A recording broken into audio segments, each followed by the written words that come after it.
올해 기아 타이거즈의 10번 경기에서 가장 충격적인 투수가 나타났습니다. 사이드암 투수 김민주가 바로 그 주인공이었는데 작년 10번 경기 때부터 은근한 기대를 모으긴 했지만 정규 시즌에서 좀처럼 보기 어려웠던 그가 이번에는 더욱 발전된 모습으로 팬들을 놀라게 만들었죠.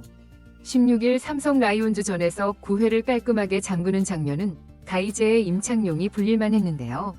최고 구속 148km, 무브먼트가 살아있는 공을 던지며 한 이닝에서 다우로 이어진 삼진을 포함해 4탈 3진을 해냈을 정도로 엄청난 임팩트를 선보였습니다.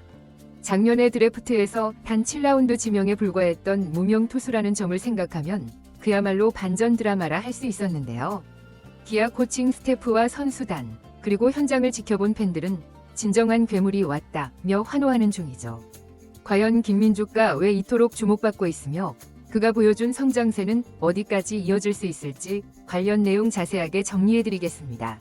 기아 타이거즈가 2024 드래프트에서 7라운드 6순위로 지명한 사이드암 투수 김민주는 사실 배명고 시절 준수한 성적과 최대 140km 남짓한 공을 던지는 것으로 주목받았으나 3학년 때 몸 상태가 좋지 않으며 구속이 하락했는데요.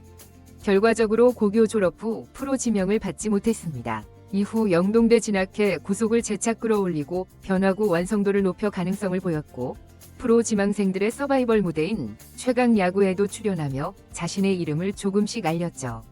하지만 일반적인 상위권 지명 후보처럼 화려한 스포트라이트를 받지는 못했고 기아에 의해 7라운드 말미에 호명되며 어렵게 프로 생활을 시작하게 됐습니다. 어떤 이들은 단지 잠재력 있는 하위 지명 정도로만 생각했는데요. 그러나 기아 스카우트 쪽에서는 김민주에게 기대가 의외로 높았죠. 배명고 시절 구속이 140대 초중반이지만 영동대 시절 최고 148km까지 올라갔고 사이드암 특유의 무브먼트와 체인지업, 슬라이더 등 다양한 구종을 구사하는 재능을 눈여겨본 것입니다.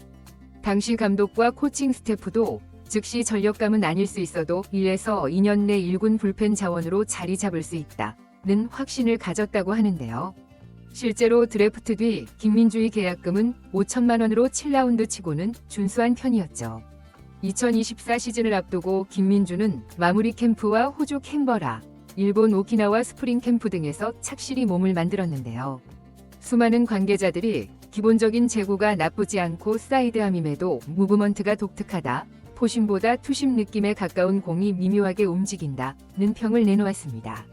하지만 작년 10번 경기에선 그리 많은 이닝을 소화하지 못했고 정규 시즌 들어서는 부상 등으로 2군 퓨처스리그에 오래 머물러야 했죠. 한때 7월에 복귀하나 싶었지만 8월 4일 KT 2군전에서야 일주일 만에 첫 등판했고 이후 무실점 호투를 이어가며 최종적으로 9월 1일 1군에 콜업되었습니다.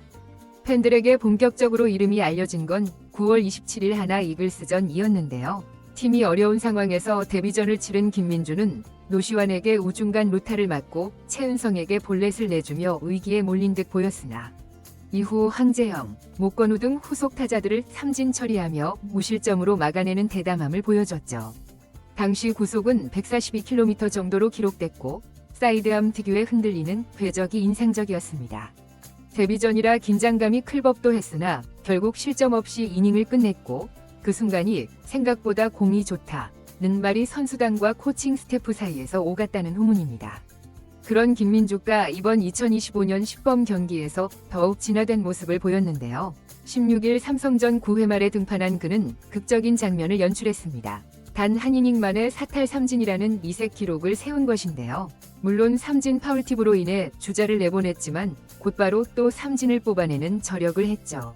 이날 최고 구속은 148km까지 찍혔고 사이드암에서 뿜어져 나오는 묘한 무브먼트 덕에 삼성 타자들이 속수무책으로 당했는데요. 거기에 체인지업과 슬라이더를 적절히 섞어 헛스윙을 유도하며 사실상 전력으로 쳐도 맞히기 어려운 코스에 꽂히는 공이 다수였습니다. 현장에서 경기를 지켜본 한 해설위원은 예전에 임창용이 사이드암에 가까운 낮은 릴리스에서 구속 150을 넘나들 때 느낌이 난다. 물론 지금 김민주가 임창용과 동급이라고 할 순 없지만 신인임을 감안하면 확실히 굉장한 재능이다 라고 감탄했죠. 이범호 감독 역시 단순히 구속만 빠른 게 아니라 제구도 훨씬 안정됐다. 작년 10번 경기에선 초구부터 볼로 흔들리던 적이 많았는데 이번에는 스트라이크 존에서 승부를 과감히 했다 곧 칭찬을 아끼지 않았습니다. 사실 김민주가 이번에 보여준 가장 큰 변화는 바로 제구력인데요. 작년에는 부분적으로 빠른 공을 던져도 스트라이크 비중이 낮아 볼넷이 많았고 공이 한가운데 몰리는 실투가 종종 나왔죠.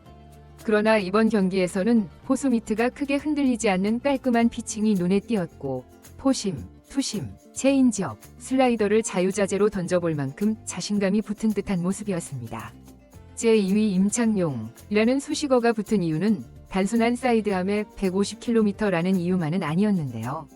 김민주는 임창용처럼 무브먼트가 뛰어난 공을 던지며 타자를 가볍게 헛스윙시키는 장면이 연출된다는 점이 흡사하다는 것이죠. 김민주의 공은 직구 자체가 원심력이 느껴질 만큼 흔들리고 체인지업마저도 사이드암 릴리스에서 나와 타이밍을 뺏기에 좋은데요. 여기에 투심 성격의 볼이 낮게 깔리면 타자가 땅볼이나 빗맞은 타구를 치게 되기 일쑤입니다. 물론 아직 10번 경기일 뿐 정규 시즌 들어가면 모든 팀이 김민주를 집중 분석할 것이니 지금처럼 상대를 압도할지는 좀 더 두고 봐야 한다는 신중론도 있지만 일단 코칭 스태프는 김민주가 이렇게까지 발전할 줄은 몰랐다. 작년에 부상만 없었더라면 더 일찍 1군에서 보였을 수도 있다며 반가워하고 있는데요. 부상 관리만 잘 된다면 시즌 중에도 불펜 보강의 핵심 카드로 자리매김할 거라는 전망이죠. 김민주가 16일 삼성전에서 멋진 마무리 장면을 연출함으로써 기아는 앞서 황동화, 김도현 등 다른 젊은 투수와 함께 마운드를 재편하겠다는 계획을 실현할 강력한 무기를 얻게 됐는데요. 시즌 개막 전부터 많은 젊은 선수들의 성장이 예상되는 기아로서는 김민주 같은 투수가 빠르게 안정된 전력으로 떠오른다면 매우 큰 이득을 볼 것으로 전망되고 있습니다. 결국 키워드는 제2위 임창용. 물론 임창용이란 이름은 역대 최강 사이드암 레전드로서 간단히 넘볼 수 없는 존재지만 팬들은 이미 김민주에게 그 영광스러운 그림자를 살짝 본다고 말하고 있죠. 구속이 최대 148km를 찍고 낙차 큰 체인지업과 마구 같은 무브먼트를 보여준다니 기대하지 않을 수 없다는 논리인데 적어도 이번 시범 경기에서 김민주는 팀 내외부의 의구심을 말끔히 씻어내고 진짜 괴물이 될 자질을 확인시켰습니다. 결론적으로 김민주가 보여준 16일 삼성전 9회 투구는 예고편에 불과할 수 있는데요. 만약 그 예고편이 진짜라면 7라운드 꼬리표를 붙였던 투수가 기아 운명을 뒤흔든다는 극적인 반전 드라마가 펼쳐질 가능성이 높죠. 당장 몰래 데려온 초특급 사이드암이라는 찬사를 받으며 팬들 사이에선 제2위 임창용이라는 수식어가 심심치 않게 나오고 있는데요. 개막이 임박한 KBO 리그에서 김민주가 또 어떤 마법 같은 공을 선보일지 야구팬 모두가 지켜보는 중입니다. 이번 영상은 여기서 마치겠습니다. 재밌게 보셨다면 구독과 좋아요, 알림 설정 부탁드려요. 그럼 오늘도 시청해주셔서 감사합니다.